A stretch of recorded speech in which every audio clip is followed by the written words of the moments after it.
एक भक्त दयालु प्रजापालक राजा, एक गरीब दोस्त और उसके परिवार, एक बेटी और बेटा पर माता रानी की कृपा। बहुत पुराने समय की बात है। एक समृद्ध खुशहाल राज्य में एक दयालु और प्रजापालक राजा राज्य करते थे। उनका नाम था राजा वीरेंद्र सिंह। राजा अपनी प्रजा से बहुत प्रेम श्रद्धा करते थे और हर किसी की मदद के लिए हमेशा तत्पर रहते थे। उनकी सबसे खास बात ये थी कि वे केवल राजा ही नहीं बल्कि एक सच्चे मित्र भी थे। राजा का एक पुराना मित्र था जिसका नाम था मोहन साहब। मोहन बहुत गरीब था लेकिन दिल का बेहद साफ और ईमानदार था। वह अपनी पत्नी, एक छोटी बेटी गुड़िया और बेटे चंदन के साथ एक छोटे से झोपड़े में रहता था। गरीबी के कारण उसके घर में कई बार भोजन तक नहीं होता था, लेकिन फिर भी मोहन और उसका परिवार माता रानी के परम भक्त थे। वे रोज सच्चे मन से माता की पूजा करते और उनके नाम का जाप करते थे। एक दिन राजा को अपने पुराने मित्र मोहन की हालत का पता चला। वे तुरंत साधारण वेश में उसके घर पहुंचे। मोहन ने राजा को पहचान लिया, लेकिन उसने अपनी गरीबी के बावजूद उनका बहुत आदर सत्कार किया।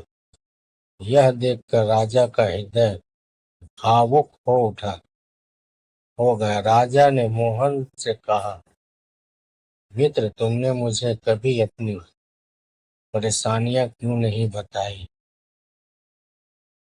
मोहन मुस्कुराकर बोला, महाराज, मैं आपकी मित्रता को किसी लाभ के लिए नहीं इस्तेमाल करना चाहता था। मुझे विश्वास है कि माता रानी एक दिन मेरी जरूर सुनेंगी। राजा मोहन की श्रद्धा देखकर बहुत प्रभावित हुए।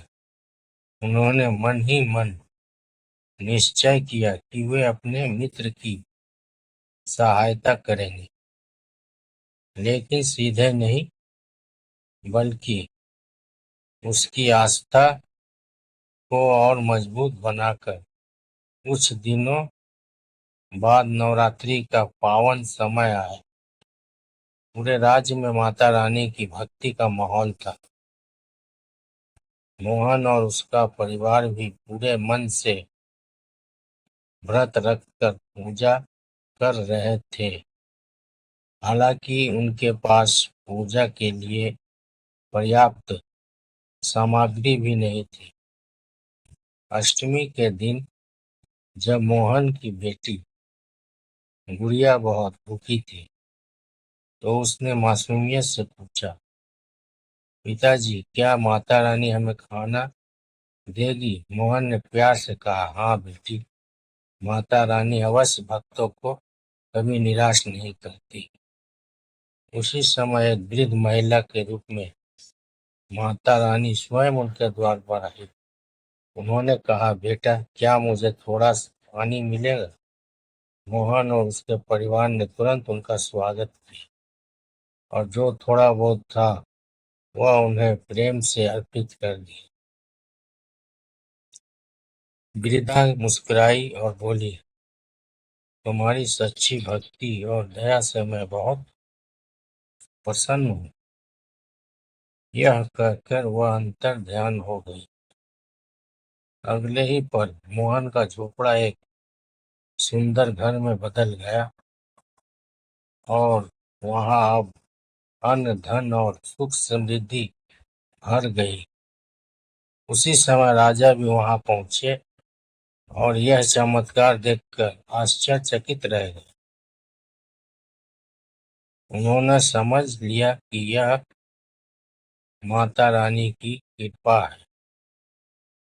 मोहन और उसका परिवार खुशी से झूम उठा और माता रानी का धन्यवाद करने लगा। राजा ने मोहन को गले लगाकर कहा, मित्र, आज मैंने सच्ची भक्ति की शक्ति देखी। तुम सच में धन्य हो। उस दिन के बाद मोहन और उसका परिवार सुखी जीवन जीने लगे, लेकिन उन्होंने कभी अपनी विनम्रता और भक्ति नहीं छोड़ी। राजा भी अपनी प्रजा की सेवा में और अधिक समर्पित हो गए। सच्ची श्रद्धा, दया और विश्वास से माता रानी की कृपा अवश्य मिलती है। जय माता रानी, जय माता रानी, जय माता दी, जय माता दी। अम्बे माता की जय, जगदम्बे माता की जय, कामाख्या माता की जय, जय जगदम्बे, जय माता कामाख्या की जय, जय माता कामाख्या की